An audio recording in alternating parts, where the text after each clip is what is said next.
Progress.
আসসালামু আলাইকুম। Sound কি শোনা যাচ্ছে? শোনা যাচ্ছে? আমি মোহাম্মদ শিহাব হক, বরাবরের মতোই আপনাদের সাথে ইসলাম শিক্ষা বিষয় নিয়ে, এবং আমার সাথে স্ক্রিন টিচার হিসেবে আছে নিশাত তাসনিম। তো কথা না বাড়িয়ে আমরা আজকে ক্লাস শুরু করলাম আর কি। তো আজকে আমরা যে চ্যাপ্টারটা পড়বো, এটা আমাদের আগের চ্যাপ্টারই, ইবাদত। অর্থাৎ আমাদের প্রিভিয়াস মেবি আমরা এটা এই চ্যাপ্টারের উপর 2টা বা 3টা ক্লাস করছিলাম। তো যাই হোক, এটার উপরই আজকে আমাদের ক্লাস থাকবে, এবং এই ইবাদতের একটা পার্ট থাকবে, সেটা হলো কি জাকাত, যেটা হলো কি ইসলামের একটা স্তম্ভ। তো জাকাত কি, এটা নিয়ে যদি আসি, তাহলে বইয়ের ভাষায় যেটা বলা আছে যে জাকাত ইসলামের একটা কি অর্থনৈতিক স্তম্ভ। জাকাত শব্দের আবিধানিক অর্থ হলো পবিত্রতা, পরিশুদ্ধতা, বৃদ্ধি পাওয়া ইত্যাদি। আর ইসলামী শরীয়তের দৃষ্টিতে কোনো মুসলিম নিসাব পরিমাণ সম্পদের মালিক হলে বছরে তার সম্পদের শতকরা 2.50 হারে নির্দিষ্ট খাতে ব্যয় করাকে জাকাত বলা হয়। অর্থাৎ কোনো ব্যক্তি যদি নিসাব পরিমাণ সম্পদের মালিক হয়, রাসূল সাল্লাল্লাহু আলাইহি সাল্লামের হাদিস মোতাবেক কোনো ব্যক্তি 7.5 তোলা স্বর্ণ বা 52 তোলা রূপার সমপরিমাণ অর্থের যদি মালিক হয়, তাহলে তার উপর জাকাত খরচ হবে। এখন 7.5 তোলা স্বর্ণ বা 52 তোলা রূপা, এটার আসলে যদি আমরা বর্তমান প্রেক্ষাপটে চিন্তা করি, তাহলে আমাদের দেশে যেসব স্বর্ণ বা রূপার হিসাব করা হয় সাধারণত গ্রামে। তো গ্রামে যদি হিসাব করা হয়, তাহলে স্বর্ণের হিসাব আসবে সাধারণত 85 গ্রাম স্বর্ণ আসবে। এবং রূপার যে পরিমাণটা সেটা আসবে হলো 585 গ্রাম রূপা। অর্থাৎ 85 গ্রাম স্বর্ণ এবং 595 গ্রাম রূপার অর্থের সমপরিমাণ যদি কোনো ব্যক্তির মালিক হয়, তাহলে তার উপর জাকাত খরচ হবে। এখন প্রশ্ন আসতে পারে যে সোনা বা রূপা এটা আসলে কেন বলা হয়েছিল? এটা বলার একটাই কারণ, যখন রাসূল সাল্লাল্লাহু আলাইহি সাল্লাম ছিল তখন তার যুগে এই স্বর্ণ বা রূপা দিয়ে আসলে মুদ্রা তৈরি করা হতো আর কি, যেটা কয়েন আর কি। তারপরেই আসলে পেপার নোটটা প্রচলন হয়। তো 7.5 তোলা স্বর্ণ বা 52.5 তোলা রূপার যে মূল্যটা, আমরা যদি বর্তমান প্রেক্ষাপটে চিন্তা করি, যে বর্তমান প্রেক্ষাপটে আসলে সোনার দাম কিন্তু অনেক বেশি আর রূপার দাম তুলনামূলক কিছুটা কম। তো সেক্ষেত্রে আহ সোনার দাম যদি 1 লাখ টাকা করে হিসাব করি, তাহলে 7.5 তোলা স্বর্ণের দাম লাগতেছে কত? 7.5 লাখ। 7.5 তোলা স্বর্ণের দাম লাগতেছে 7.5 লাখ, এটা আর কি ধরার জন্য বললাম। আর যদি 1 তোলা স্বর্ণ 1,000 করেও ধরা যায়, তাহলে 52.5 তোলার হিসাব আসতেছে কত? 52,500। তো অনেকের মনে প্রশ্ন আসতে পারে যে এটা আসলে মানে হিসাবটা কেমন হয়ে যাচ্ছে না, যে কোথায় 7.5 লাখ আর কোথায় 52,500। তো এটার মূল কারণ হইলো, রাসূল সাল্লাল্লাহু আলাইহি সাল্লামের যুগে সোনা এবং রূপার দুইটার কিন্তু আসলে একই দাম ছিল। তো জামানা পরিবর্তন বা দিন দিন যত বৃদ্ধি পাচ্ছে, যত আহ দিন পরিবর্তন হচ্ছে, রূপার দামটা ফল ডাউন করতেছে, অর্থাৎ নিচে নামে যাচ্ছে। তো জাকাত যেটা, এটার আমরা যদি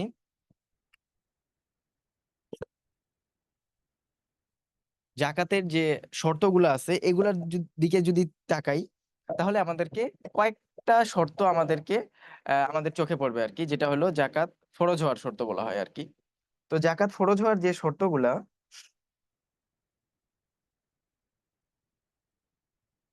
এটাকে যদি আমি এখানে লিখতে চাই, তাহলে প্রথম যে শর্তটা আসবে সেটা হলো হচ্ছে কি, নিসাব পরিমাণ সম্পদের মালিক হইতে হবে। যে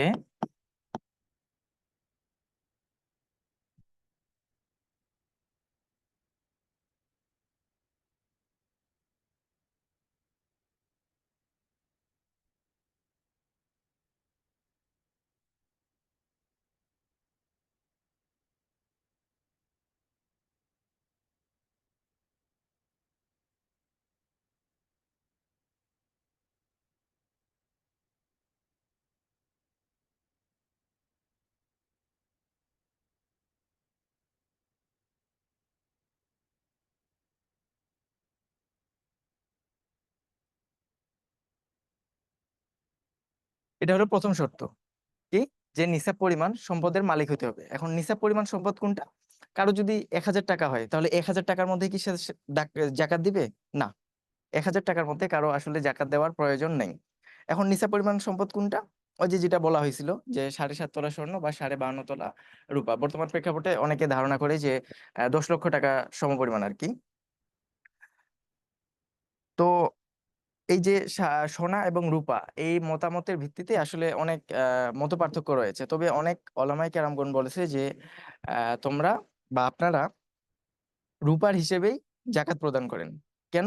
রূপার হিসেবে যদি জাকাত প্রদান করা হয়, তাহলে দুইজনেরই লাভ। কোন দুইজন?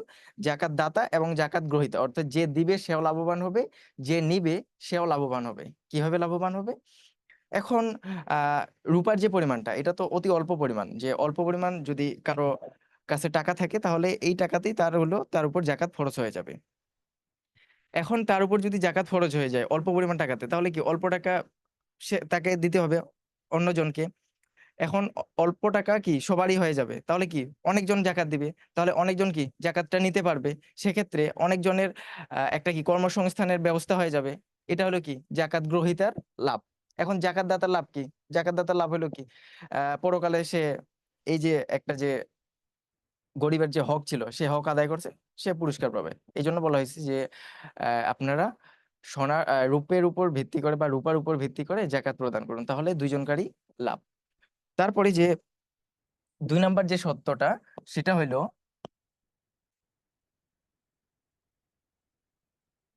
1 বছর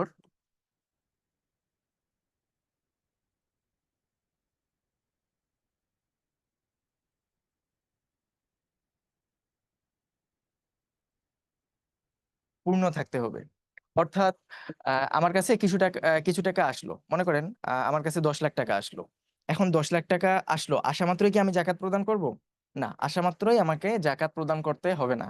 এখন এই টাকাটা আমাকে পরিপূর্ণ 1 বছর আমার কাছে থাকতে হবে। এই টাকাটা আমার কাছে আছে, এই টাকা ব্যতীত আমার দিন ভালোই চলতেছে। অর্থাৎ আমার যে প্রতিনিয়ত যে কাজগুলা, আমার পরিবারের জন্য আহ খাবার খরচা, তারপর বাসা ভাড়া, আমার সন্তানের জন্য পড়াশোনার খরচ, এ সব কিছু বাদ দিয়ে আমার এই টাকাটা থাকেই যাচ্ছে। অর্থাৎ এক্সট্রা আমার আলমারিতে থাকেই যাচ্ছে, আমার কোনো কাজে আসতেছে না, অলস হিসেবে বসে আছে। তাহলে এই টাকাটার উপর জাকাত খরচ হয়ে যাবে। কতদিন? 1 বছর থাকলে। এখন 1 বছর এটা কি চন্দ্র হিসেবে নাকি সূর্য হিসেবে বা সৌর হিসেবে, আর কি সৌর বছর নাকি চন্দ্র বছর? এটা আসলে চন্দ্র বছর। সৌর বছর কোনটা? 365 দিনে সাধারণত সৌর বছর হয়। যে যে হিসেবে আসলে জাকাত প্রদান করা হয় না, এই যে 2.550 হারে যেটা, এই যে এটা 2.50 হারে যেটা, এটাও আসলে চন্দ্র বছরের নিয়মে। এখন চন্দ্র বছর কত দিনে হয় এটা আসলে অনেকে জানে না। সাধারণত চন্দ্র বছর হয় 354 দিনে। 354 দিনে সাধারণত চন্দ্র বছর পরিপূর্ণ হয়ে যায়। আর যেটা সৌর বছর সেটা পরিপূর্ণ হয় কবে? 1 বছর বা 365 দিনে। তো কেউ যদি সৌর হিসেবেও বা সৌর বছর হিসেবেও জাকাত প্রদান করতে চায়, সেক্ষেত্রেও সে জাকাত প্রদান করতে পারবে। তো সেক্ষেত্রে যে 2.50 যেটা পার্সেন্ট ছিল বা 2.50 হারে, এটা হয়ে যাবে তখন কখন? 2.58%। অর্থাৎ কেউ যদি 365 দিন, 365 দিনের হিসাবে জাকাত প্রদান করতে চায়, তাহলে তাকে তার সম্পদের, নিসাব পরিমাণ সম্পদের 2.58% হারে জাকাত প্রদান করতে হবে। এটা গেল 2 নাম্বার শর্তটা। এখন আসে 3 নাম্বার শর্ত।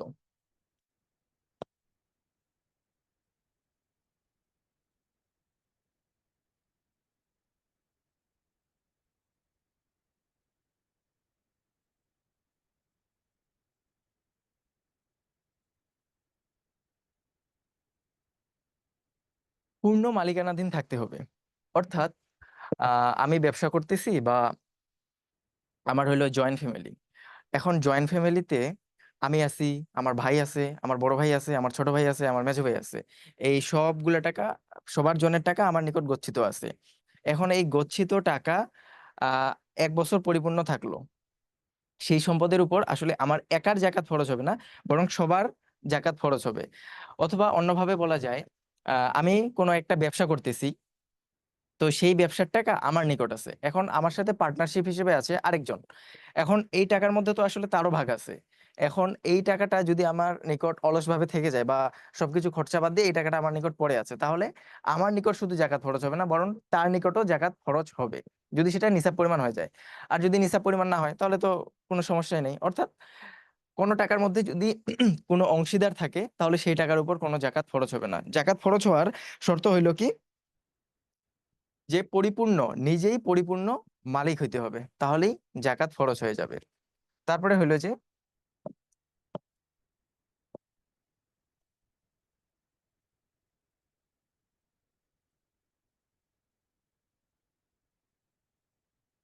অতিরিক্ত টাকা। অর্থাৎ যেটা বললাম আর কি, আমার নিকট কিছু টাকা আছে, এই টাকাটা আমি এক জায়গায় রেখে দিছি। এখন আমার যে প্রতিনিয়ত কাজগুলা, আমার বাসা ভাড়া, আমার সন্তানের খরচ, আমার পরিবারের খাবার খরচ, প্রতিনিয়ত আমার যে পকেট খরচা লাগে, সবকিছু বাদ দিয়ে এই টাকাটা এক্সট্রা ভাবে পড়ে আছে, তাহলে এই টাকারই উপরই জাকাত খরচ হবে আর কি, যেটা ওই যে 4 নম্বরে বলা হয়েছে। তো এই টাকা যদি থাকে তাহলে সেটার উপরে কি জাকাত খরচ হবে। আর 5 নম্বরে যে শর্তটা, সেটা হলো যে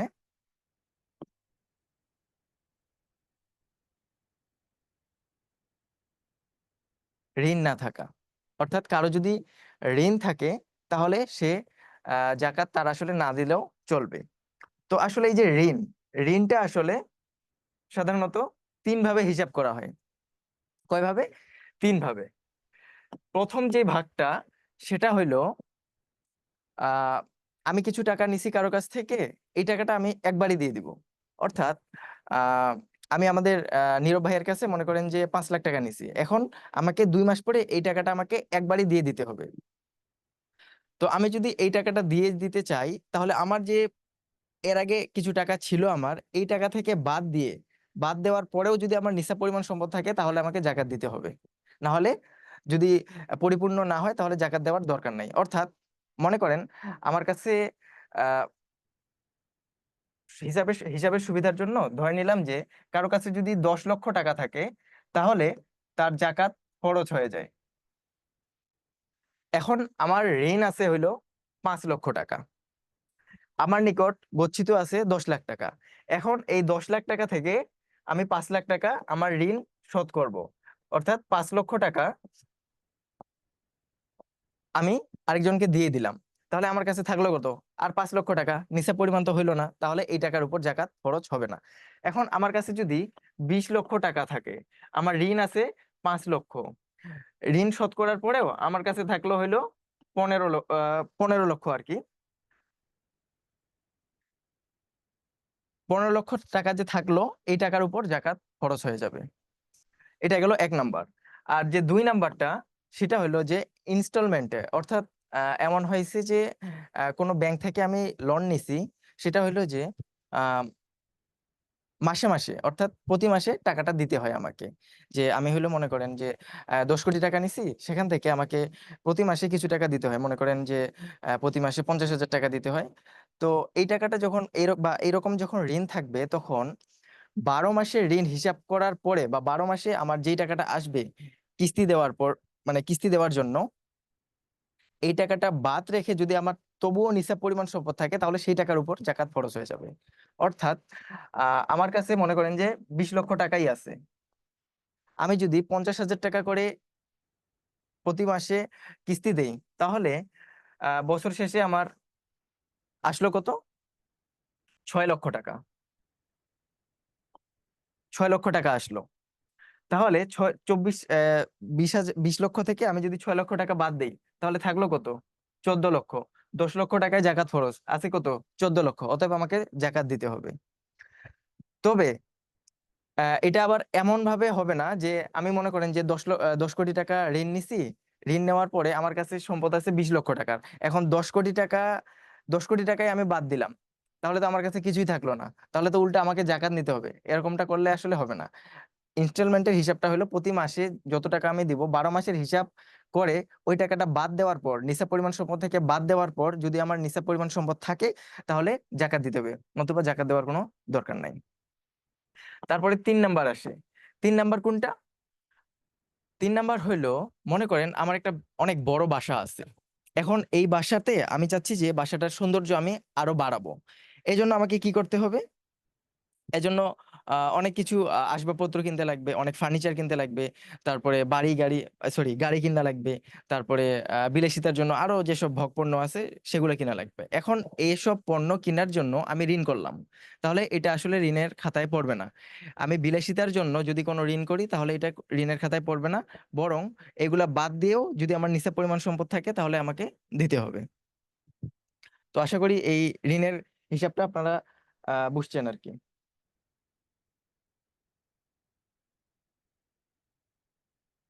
তো পরের স্লাইডে আছে যে ঊষর বা ফসলের জাকাত।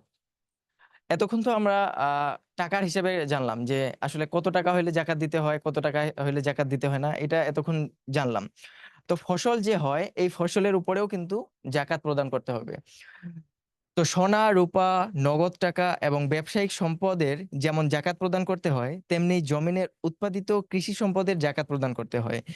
কৃষি কৃষি সম্পদ বা ফসলের জাকাতকে ঊষর নামে অভিহিত করা হয়। একে ফল ও ফসলের জাকাতও বলা হয়। ঊষর অর্থ হলো 1/10, অর্থাৎ 10 ভাগের 1 ভাগ। ইসলামী শরীয়তের পরিভাষায় নদী, ঝর্ণা বা বৃষ্টির পানি দ্বারা সিক্ত জমি থেকে যে ফসল উৎপন্ন হয়, তার 1/10 জাকাত প্রদান করাকে ঊষর বলা হয়। তবে কৃত্রিম চাষাবাদ পদ্ধতিতে উৎপাদিত ফসলের ক্ষেত্রে 20 ভাগের 1 ভাগ জাকাত আদায় করতে হয়। এটাকে নিসফে ঊষর বলা হয়। অর্থাৎ যেসব ফসলগুলা আমি জমিতে রোপণ করলাম, এখন রোপণ করার পর আমি শুধু রোপণই করছি, আর কোনো পরিচর্যা বা কোনো কিছু আমাকে করতে হয় নাই। এইসব ফসলগুলো যদি আমি চাষাবাদ করি, তাহলে এই ফসলগুলোর উপর কত পার্সেন্ট, 10 ভাগের 1 ভাগ আমাকে জাকাত প্রদান করতে হবে। আর যদি আমি কৃত্রিম ভাবে সেচ দিয়ে কোনো কিছু চাষাবাদ করি, তাহলে সেটা হবে কি নিসফি উশর, অর্থাৎ আমাকে 20 ভাগের 1 ভাগ জাকাত প্রদান করতে হবে আর কি। এটা হলো কি ফসলের জাকাত।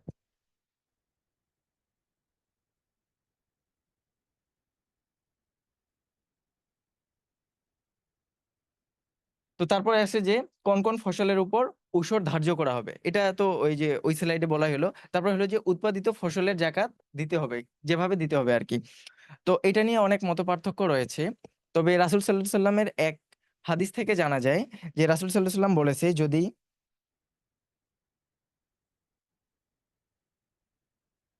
যদি ফসল 5 ওয়াকফ না হয়, তাহলে জাকাত প্রদান করার দরকার নেই। অর্থাৎ 5 ওয়াকফ যদি সম্পদ হয়, তাহলেই কেবল কেউ জাকাত প্রদান করতে পারবে। অর্থাৎ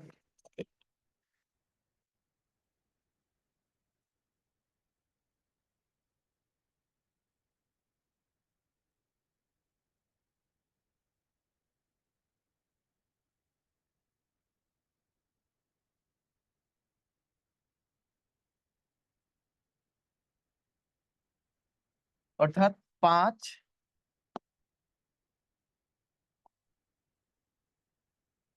ওয়াসাফ এই পরিমাণ আমার ফসল উৎপাদিত হইতে হবে। এখন 5 ওয়াসাফ এটা আসলে কি কিভাবে হিসাব করে? 1 ওয়াসাফ বা 1 ওয়াসাফ সমান সমান হইলো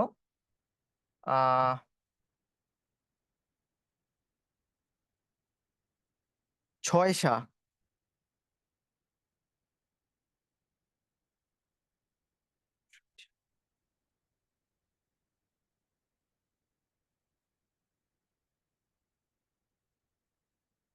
60 সা, অর্থাৎ 1 ওয়াসাফ হইলো 60 সা। তাহলে 5 ওয়াসাফ কত? হুম, তাহলে 5 ওয়াসাফ হইলো 60 × 5, অর্থাৎ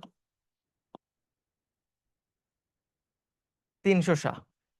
এটা হইলো আহ উৎপাদিত ফসলের জাকাত। অর্থাৎ এই পরিমাণ ফসল যদি উৎপাদিত হয়, তাহলে তার জাকাত প্রদান করতে হবে। তো আসলে এখনো তো ক্লিয়ার বোঝা যাচ্ছে না। তো আমি যদি আরেকটা হিসাব করি, যে 1 সা, 1 সা পরিমাণ কত? 3 কেজি 300 গ্রাম। 1 সা পরিমাণ হলো 3 কেজি 300 গ্রাম। তাহলে 300 সা কত হবে? 300 সা হবে 900 কেজি, আর এই পাশে হইলো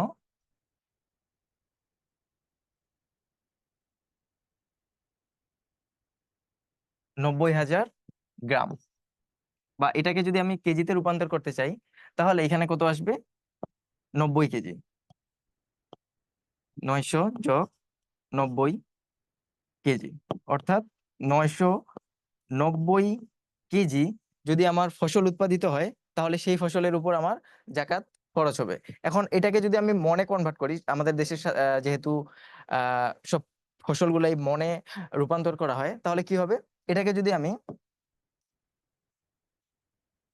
40 দ্বারা ভাগ করি, তাহলে আমি মনের হিসাবটা পেয়ে যাব। এখানে থাকলো 99, একে আমি 4 দ্বারা যদি ভাগ করি, তাহলে 4 × 2 = 8, এখানে 1 9, 4 4 16, এখানে থাকলো 3, দিলাম 0, 4 7 28, 2 0, 4 5 20, অর্থাৎ 24.75 মণ যদি আমার ফসল উৎপাদিত হয়, তাহলে সেই ফসলের উপর আমাকে জাকাত প্রদান করতে হবে। এখন কি হিসেবে দিব? ওই যে যদি সেটা ঊষর হয়, তাহলে ওই সম্পদটাকে আমি 10 ভাগ করব, 10 ভাগের 1 ভাগ আমি জাকাত দিব। আর যদি কৃত্রিম পদ্ধতিতে বা নিসফে ঊষর হয়, তাহলে ওই সম্পদটাকে বা 24.75 মণকে আমি 20 ভাগ করব। 20 ভাগের 20 ভাগ করে আমি 1 ভাগ জাকাত দিব। তো এটা গেল ফসলের জাকাত।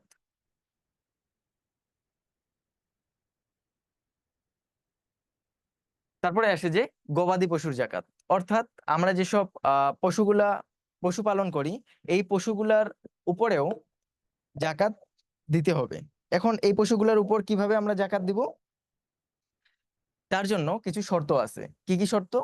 যে প্রতিটি জাতের গবাদি পশুর সংখ্যা ভিন্ন ভিন্ন ভাবে নিসাব পরিমাণ হতে হবে। অর্থাৎ এক একটা পশুর জন্য এক এক ভাবে নিসাব হতে হবে। সাপোজ আমি উট পালন করতেছি, উটের জন্য নিসাব পরিমাণ সম্পদ আলাদা। আমি গরু পালন করতেছি, এটার জন্য আলাদা। বা ছাগল, ভেড়া, দুম্বা এগুলো পালন করতেছি, এগুলোর জন্য আলাদা নিসাব পরিমাণ একটা আহ সম্পদ বা পশুর সংখ্যা হইতে হবে, তাহলে সেই পশুটার উপর আমার জাকাত ফরজ হবে। তারপরে বলছে যে গবাদি পশু চরণভূমিতে বিচরণশীল হতে হবে। অর্থাৎ এমন পশু আমি পালন করব যেগুলো কি বিচরণ করে, কোনো রোগা বা দুর্বল এসব পশুগুলো না। গবাদি পশু যদি সুস্থ সাবল্য হয় তাহলেই সেগুলোর উপর জাকাত খরচ হবে। তারপরে আসে যে নিসাব পরিমাণ পশু পূর্ণ 1 বছরের মালিকানাধীন থাকতে হবে। অর্থাৎ মনে করেন আমি হইলো কোনো কিছুর একটা, যেটা আহ কি জানি বলে এটাকে, দালাল। মনে করেন আমি দালাল। এখন আমি আমার ব্যবসার কাজে আমি হলো 10টা উট কিনলাম, বা 10টা ছাগল কিনলাম, বা 10টা গরু কিনলাম। এখন এই গরু, ছাগল, উট এগুলার উপর যদি আমার নিসাব পরিমাণ, যে পরিমাণটা আর কি, এটা পূর্ণ হয় কিন্তু আমার কাছে 1 বছর নাই, তাহলে সেই সম্পদের উপর বা সেই গবাদি পশুর উপর জাকাত খরচ হবে না। এখন আমি কৃষক, আমি উট পালন করি। এখন উট পালন করার ক্ষেত্রে নবী সাল্লাল্লাহু আলাইহি সাল্লামের একটা হাদিস আছে যে কারো যদি উট 5টির কম হয় তাহলে তার উপর জাকাত ফরজ হবে না। তাহলে কি 5টির যদি বেশি হয় তাহলে জাকাত ফরজ হবে। এখন আমি উট পালন করি, উট পালন করার ক্ষেত্রে আমার যদি 5টা উটের বেশি হয়ে যায় তাহলে আমার কি জাকাত ফরজ হবে। 5টা উটে আমাকে একটা উট জাকাত দিতে হবে। এটা গেল উটের হিসাব। তারপরে আসে গরু বা মহিষের হিসাব। গরু বা মহিষ কিভাবে হবে? গরু বা মহিষ সাধারণত যদি 30টা হয়ে যায় তাহলেই তার উপর একটা করে, 30টি গরুতে সাধারণত 1 বছরের একটা গাভী কি হয়, জাকাত হয়। এবং মহিষের ক্ষেত্রে,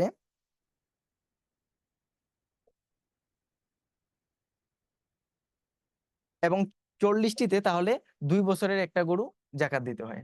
তারপরে আসছে যে বকরি, ভেড়া বা দুম্বার হিসাব। বকরি, ভেড়া, দুম্বার হিসাব এটা একটু ভিন্ন টাইপ। সাধারণত 40 থেকে 120টি, 40 থেকে 120টি এতগুলা যদি বকরি, ছাগল বা দুম্বা থাকে তাহলে এগুলাতে দিতে হবে একটি বকরি, ভেড়া বা দুম্বা জাকাত। যদি 120 থেকে 200 পর্যন্ত সংখ্যা হয় তাহলে এগুলাতে আমাকে 2টা বকরি, ভেড়া বা দুম্বা জাকাত দিতে হবে। যদি 200 থেকে 300 প্লাস হয়ে যায় তাহলে প্রতি একশোতে প্রতি একশোতে আমাকে একটা করে বকরি, ভেড়া বা দুম্বা জাকাত প্রদান করতে হবে। এটা হলো বকরি, ভেড়া বা দুম্বার হিসাব। তো আশা করি বুঝতে পারছেন যে উটের হিসাব কিরকম, যে 5টা উট হলে একটা উট জাকাত দিতে হবে। গরু বা মহিষের ক্ষেত্রে 30টা বা 40টা হলে, তারপরে বকরি, ভেড়া বা দুম্বা হিসেবে কি, যে 40টা থেকে 120টা, 120টা থেকে 200টা, এবং 200টা থেকে 300 প্লাস হইলে প্রতি একশোতে একটা করে উট, সরি বকরি, ভেড়া বা দুম্বা জাকাত প্রদান করতে হবে। তো এটা গেল আহ গবাদি পশুর জাকাত। এখন আসা যাক, আমি হলো ওই পাশে একটা প্রশ্ন মনে হয় ছাড়ে আসছি।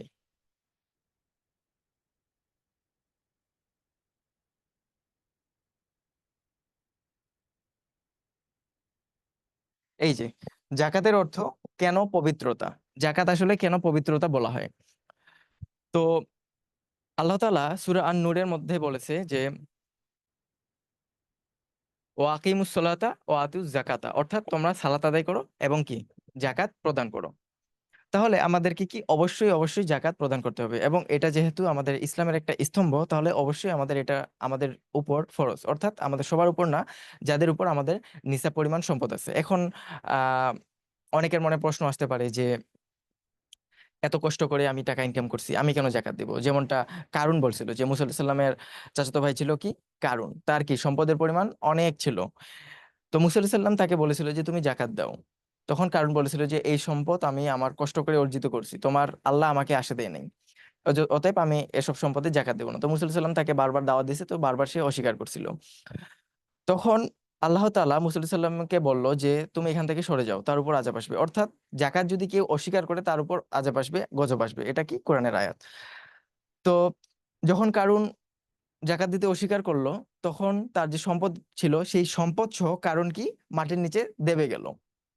তো যখন দেবে গেছে, একটু দেবে যাওয়ার পর পর বা হাঁটু পর্যন্ত যখন দেবে গেছে, তখন ভাবছে যে উঠে যাবে। যখন কোমর পর্যন্ত দেবে গেছে, তখনও ভাবছে যে উঠে যাবে। কিন্তু যখন বুক বরাবর চলে আসছে এবং নাক পর্যন্ত আস্তে আস্তে আস্তেছে আস্তেছে ভাব, এরকম যখন অবস্থা, তখন কারুন বলতেছে যে মুসা, আমার সব সম্পদ তোর এবং তোর আল্লাহর, অর্থাৎ আমি জাকাতকে দিয়ে দিলাম। কিন্তু ওই যে যখন মৃত্যু একদম কাছাকাছি চলে আসবে, তখন তওবা কি কবুল হবে না, যেটা কি ফেরাউনের ক্ষেত্রে হয়েছিল, কারুনের ক্ষেত্রে হয়েছিল। অর্থাৎ যুগে যুগে এমন অনেক কিছু কি বলা যায়, মূর্খ লোকের আবির্ভাব ঘটবে, যারা আসলে তাদের নিজের মূর্খামির জন্য ধ্বংস হয়ে যাবে।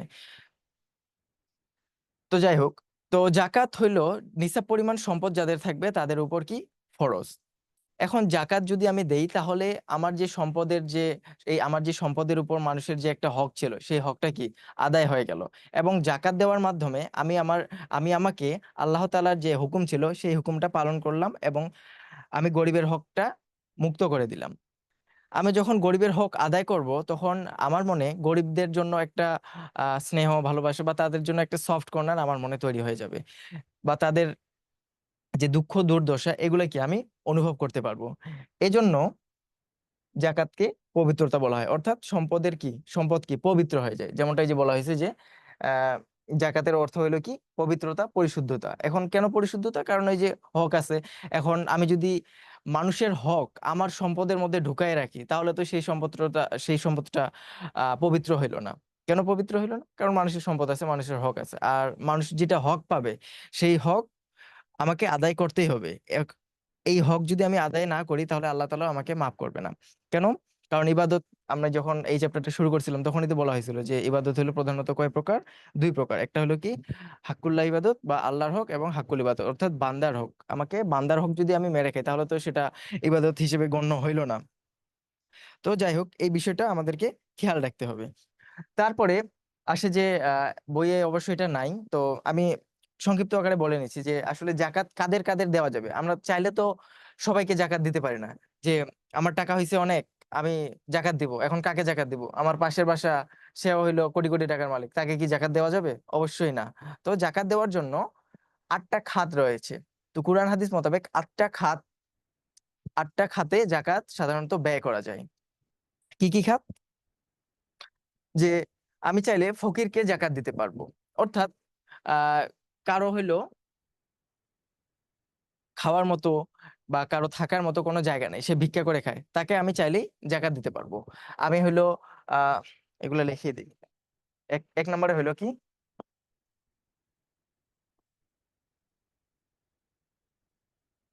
ফকির, অর্থাৎ যেটা বললাম, যদি কারো আহ আর্থিক সচ্ছলতা একদম অসচ্ছল অবস্থা, কারো খাওয়ার মতো কোনো টাকা নাই, সে মানুষের দাঁড়ে দাঁড়ে গিয়ে ভিক্ষা করে খায়, সেসব ব্যক্তিকে জাকাত প্রদান করা যাবে। তো 2 নাম্বারটা যে আসে সেটা হলো কি মিসকিন।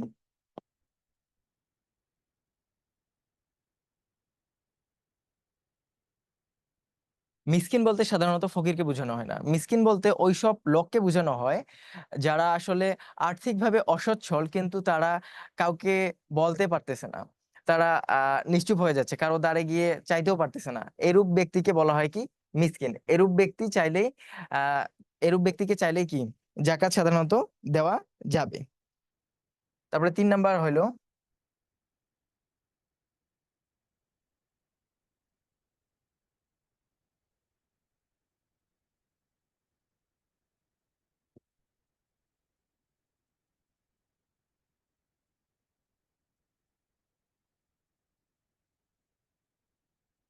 জাকাত আদায়কারী বা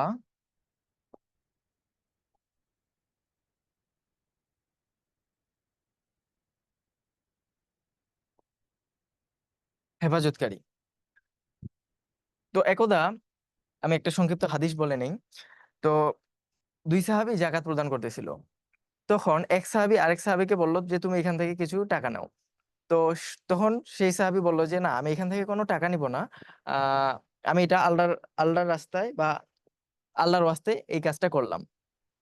বা হইলো কোনো ব্যক্তিকে, ওই সাহাবীদেরকে টাকা দেওয়া হয়েছিল কি জাকাত দেওয়ার জন্য, তারা জাকাত প্রদান করলো, কিন্তু সেখান থেকে আরেকজন সাহাবী বললো যে তুমি এখান থেকে তোমার পারিশ্রমিকটা নিয়ে নাও। তখন সেই সাহাবী বলল যে আমি এখান থেকে পারিশ্রমিক নেব না, আমি এটা আল্লাহর কাছে বিনিময় চাইবো।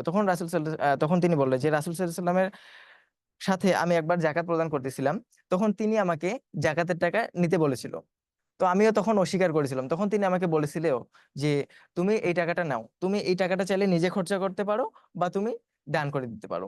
তো সেখান থেকে বলা যায় যে জাকাত আদায়কারী বা হেফাজতকারী চাইলেই কিন্তু জাকাত আহ, তাকে জাকাত থেকে টাকা দেওয়া যাবে। তারপরে 4 নাম্বারটি যে হইলো,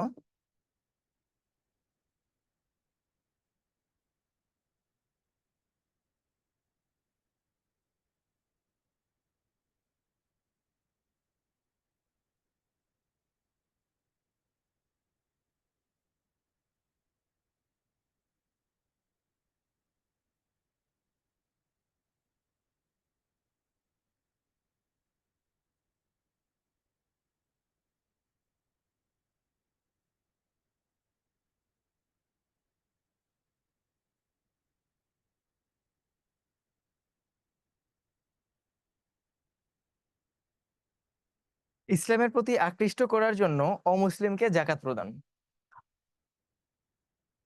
নবী করিম সাল্লাল্লাহু আলাইহি সাল্লাম একবার জাকাতের টাকা বিতরণ করতেছিল। তো তার সাথে কিছু সাহাবী ছিল এবং 4 শ্রেণীর মানুষকে তিনি হলো কি এক্সট্রা টাকা দিলেন।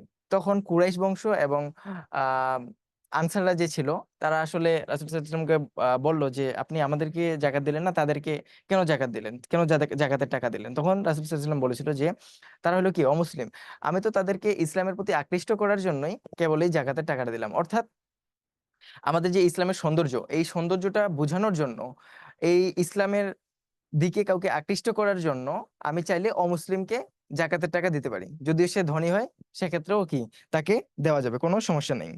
তারপরে হলো যে 5 নাম্বারে হলো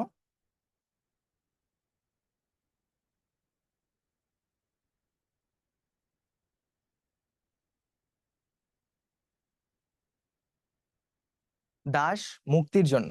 অর্থাৎ আগে যে প্রথাটা ছিল যে টাকার বিনিময়ে মানুষ কি বিক্রি হয়ে যেত, সেক্ষেত্রে একজন কি মালিক হইতো, একজন কি দাস হইতো। এখন সেই মালিকের কাছ থেকে আমি যদি দাসকে মুক্তি করার জন্য সেখানে কিছু জাকাত প্রদান করি বা জাকাতের টাকা দেই, তাহলে সেটা কি জায়েজ আছে। তারপরে হলো কি ঋণগ্রস্ত ব্যক্তি।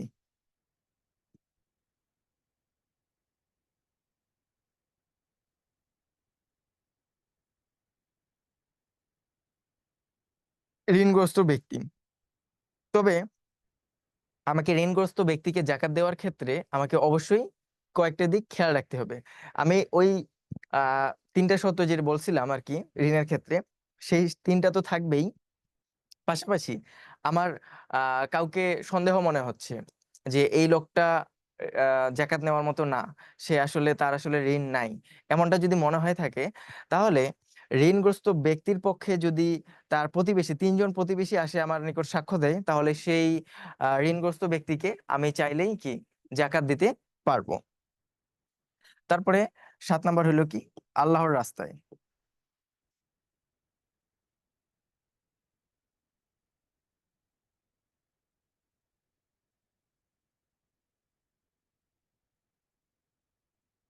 অর্থাৎ আল্লাহর রাস্তায় জিহাদ, তারপরে দিন প্রচার, এসব কাজে আমি জাকাতের টাকা আহ বিনিয়োগ করতে পারবো, ইসলামকে প্রতিষ্ঠা করার জন্য আর কি। আল্লাহর রাস্তায় আমি চাইলেই জাকাত প্রদান করতে পারবো। তারপরে হলো কি মুসাফির।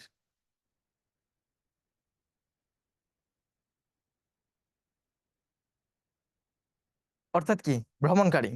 এখন এমন লোক আছে যে কেউ ভ্রমণে বের হয়েছে, এখন ভ্রমণের প্রতিমধ্যে তার সমস্ত টাকা শেষ হয়ে গেছে, এখন সে কি করবে?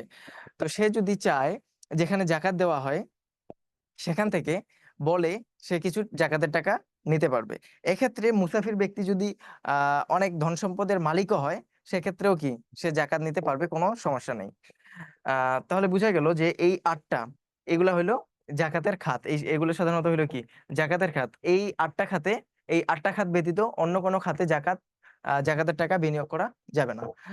আর যেটা বলতেছিলাম আর কি, ধনী ব্যক্তিদের জাকাতের টাকা খাওয়া সম্পূর্ণরূপে নিষেধ আছে আর কি। তবে এই ক্ষেত্রে খাইতে পারবে যদি সে মুসাফির হয়ে যায়। তো যাই হোক,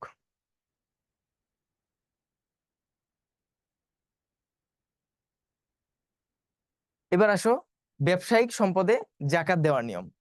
তো সাধারণত ব্যবসা করার ক্ষেত্রে যেসব জাকাত দিতে হবে সেগুলো হইলো পূর্ণ মালিকানাধীন থাকতে হবে অবশ্যই, এবং আমি যেসব সম্পদ আমার নিকট থাকবে এই সম্পদটার পাশাপাশি আমি যেগুলো বিক্রি করছি এই সবগুলার হিসাব নিকাশ করে আমাকে জাকাত দিতে হবে। তবে এক্ষেত্রে মনে রাখতে হবে যে আমি যেসব ব্যবসা প্রতিষ্ঠানে আছি, বা আমি একটা বিল্ডিং ভাড়া নিছি, বা কোনো এক জমিতে আছি, এগুলোর উপর জাকাত ফরজ হবে না। আমি যেসব আহ কি বলে যেন পণ্য বিক্রয় করি, এগুলা যদি আমার 1 বছর থেকে থাকে, 1 বছর থেকে থাকে, বা আমি বিক্রি করছি, আমার নিকট রিসিপ্টে আছে, মানি রিসিপ্টে আছে, এগুলা কালেক্ট করে হিসাব করে যদি নেশা পরিমাণ সম্পদ হয়ে যায়, তাহলে সেগুলোর উপর কি জাকাত প্রদান করতে হবে।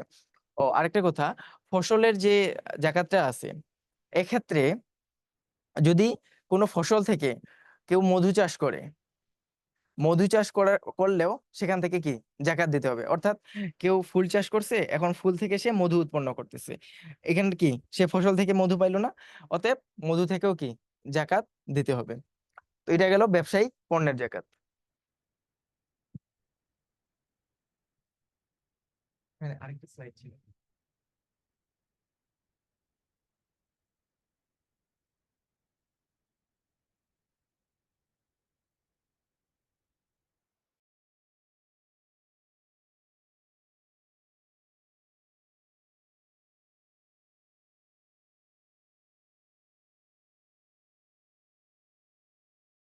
ওই আমাদের এখানে আরেকটা টপিক আছে, আচ্ছা থাক। সেটা হলো কি,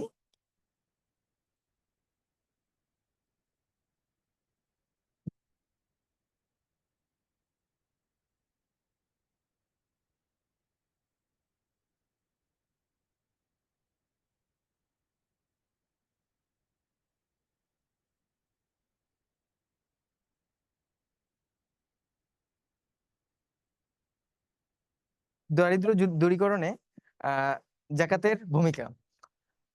তো আসলে দারিদ্র দূরীকরণে জাকাতের ভূমিকা এটা হইলো কি, আমাদের জাকাতের মুখ্য একটা বিষয়। তো যে আমি যদি জাকাত দেই তাহলে আসলে দারিদ্র বিমোচন হবে, কিন্তু বর্তমান প্রেক্ষাপটে দেখা যায় যে আসলে এটা মানে করাই হয় না। আমরা জাকাত দেই মাত্র নামমাত্র, আমরা জাকাত দেই কি একটা লুঙ্গি, শাড়ি, আসলে এগুলো আসলে জাকাতের কোনো হিসাব না। তো জাকাত দিতে হবে আহ কোনো একটা অসচ্ছল ব্যক্তিকে। আমি চাইলে রিক্সা কিনে দিতে পারি, যে আহ রিক্সা চালাতে পারে তাকে রিক্সা কিনে দিতে পারি, বা শারীরিকভাবে সে সুস্থ, তাকে আমি রিক্সা বা ভ্যান এগুলো কিনে দিতে পারি।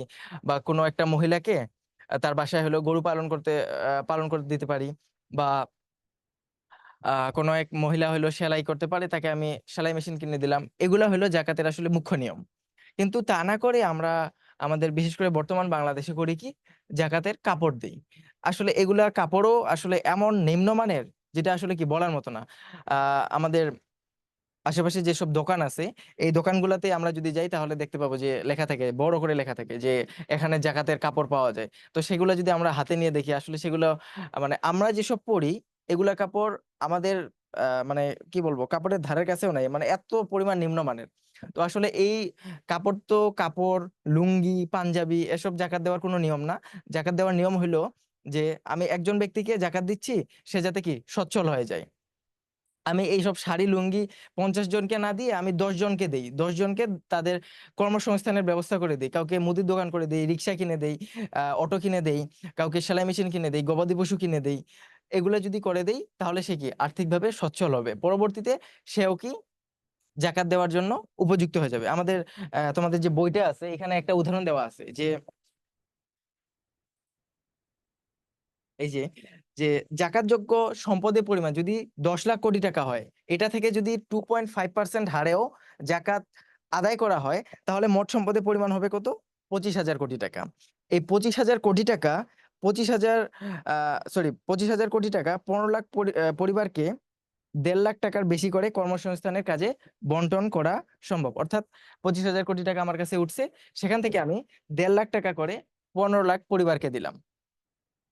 এখন 15 লাখ পরিবারকে যদি আমি 1.5 লক্ষ টাকা করে দেই, তাহলে 1.5 লক্ষ টাকা দিয়ে তারা একটা অবশ্যই কর্মসংস্থানের ব্যবস্থা করতে পারবে। বিশেষ করে পার্বত্য অঞ্চলগুলোতে বা উত্তরবঙ্গের একদম শেষ প্রান্তে দিনাজপুর, রংপুর, ঠাকুরগাঁও এসব অঞ্চলের যেসব গ্রাম্য অঞ্চল, এগুলোতে কিন্তু এখনো প্রচুর পরিমাণে গরিব আছে। তো তাদেরকে যদি 1.5 লক্ষ টাকা করে দেওয়া হয়, তারা আসলে দেখা যায় যে এই টাকা দিয়ে বাজারে একটা দোকান করবে বা তাদের বাড়ির পাশে একটা দোকান করবে, বা এখন তো দেখা যাচ্ছে যে বাজারগুলোতে ছোট ছোট চায়ের টংগুলো যে বা অনেক ভাজা পোড়ার দোকান, এগুলো আসলে অনেকে তৈরি করতেছে। তো তাদেরকে যদি এসব পরিমাণ টাকা দেওয়া হয়, তাহলে তারা তাদের নিজস্ব একটা কর্মসংস্থানের ব্যবস্থা করে ফেলতে পারবে।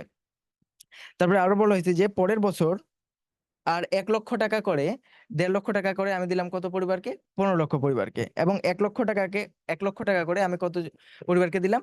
25 লাখ পরিবারকে। এভাবে যদি আমি নিয়মিত জাকাত আদায় করি, তাহলে 10 বছরে দেখা যাবে যে আমাদের দেশে আসলে জাকাত দেওয়ার মতো কোনো লোক থাকবে না। কিন্তু তা না করে আমরা দেই যে একটা ফ্যান্টাসি হয়ে গেছে আমাদের যে আমার টাকা হইছে, আমি জাকাত দিচ্ছি। কি জাকাত দিচ্ছি? লুঙ্গি দিচ্ছি, কম্বল দিচ্ছি। আবার ফির একজনকে দিচ্ছি, এখানে 10 জন মিলে একটা কম্বল একজনকে ধরায় দিচ্ছি। এটা আসলে মানে কোনো ঠিক না। আর আমাদের বিশেষ করে আরসুন্নাহ ফাউন্ডেশন, শায়েখ আহমদুল্লাহ হাফিজাহুল্লাহর যে প্রতিষ্ঠানটা আছে, সেখান থেকে আমরা ইন্সপায়ার হতে পারি যে তারা আসলে কিভাবে জাকাত দিচ্ছে। আমরা চাইলেও কিন্তু তাদেরকে জাকাত প্রদান করতে পারি। জাকাতের টাকা তাদেরকে দিতে পারি, যে তারা সঠিকভাবে কিন্তু বিনিয়োগ করে। তাদের কাছে প্রত্যেকটা জাকাতের টাকার কিন্তু পাই টু পাই হিসাব থাকে। যে তারা একজনকে অটো কিনে দিল, রিক্সা কিনে দিল, কাউকে সেলাই মেশিন কিনে দিল, কাউকে গাছ লাগাই দিল, তারপরে হলো বাড়ি করে দিল, তারপরে আহ বিভিন্ন গবাদি পশু কিনে দিল। এভাবে কিন্তু তারা আসলে জাকাতের যে পরিপূর্ণ বা পূর্ণাঙ্গ যে নিয়মটা, এটা এটা আসলে তাদের কাছ থেকে আমাদের একটা শিক্ষা নেওয়া উচিত, যে আমরা এসব কাপড় চোপড় না দিয়ে আসলে কোনো অসচ্ছল ব্যক্তিকে নির্দিষ্ট একটা অ্যামাউন্ট দিয়ে তার একটা কর্মসংস্থানের ব্যবস্থা তৈরি করে দেওয়ার চেষ্টা করব। তো এটা হলো জাকাতের জাকাত দিয়ে দারিদ্র দূরীকরণের যে ভূমিকাটা, সেটা। তো এই ছিল আজকের ক্লাস। তো আহ আপনাদের সম্ভবত মান্থলি পরীক্ষা শুরু হয়ে গেছে। আজকে থেকে হয়তো মান্থলি পরীক্ষা শুরু হয়ে গেছে। তো ইসলামী শিক্ষা বিষয়ের যে আমি প্রশ্নগুলো করছি মান্থলি এক্সামের জন্য, সেগুলার সেগুলার যে ব্যাখ্যাগুলো আছে, ব্যাখ্যাগুলো আমি কিছু বড় বড় করে দেওয়া আছে। তো আপনাদেরকে আমি হাইলি রিকমেন্ড করব যে আপনারা দয়া করে ব্যাখ্যাগুলো পূর্ণাঙ্গ রূপে পড়বেন। কারণ দেখা যায় যে আমাদের এই পর্যন্তই কিন্তু ইসলাম শিক্ষা বইটা আছে। পরবর্তীতে আমরা যদি ইসলামিক স্টাডিজ বা ইসলামিক হিস্ট্রি এন্ড কালচার এই দুইটা ডিপার্টমেন্টে না যাই, তাহলে কিন্তু আমাদের আসলে এই ইসলাম নিয়ে অত চর্চাটা আসলে থাকে না। তো এই আমি ওগুলাতে কিছু বিষয় এড করছি, যেগুলো আসলে সবারই জানা দরকার। তো আপনারা আশা করি পড়বেন এবং আহ ভালো মতো পরীক্ষা দিবেন। তো আজকের ক্লাস এই পর্যন্তই। ভালো থাকবেন সবাই। আসসালামু আলাইকুম।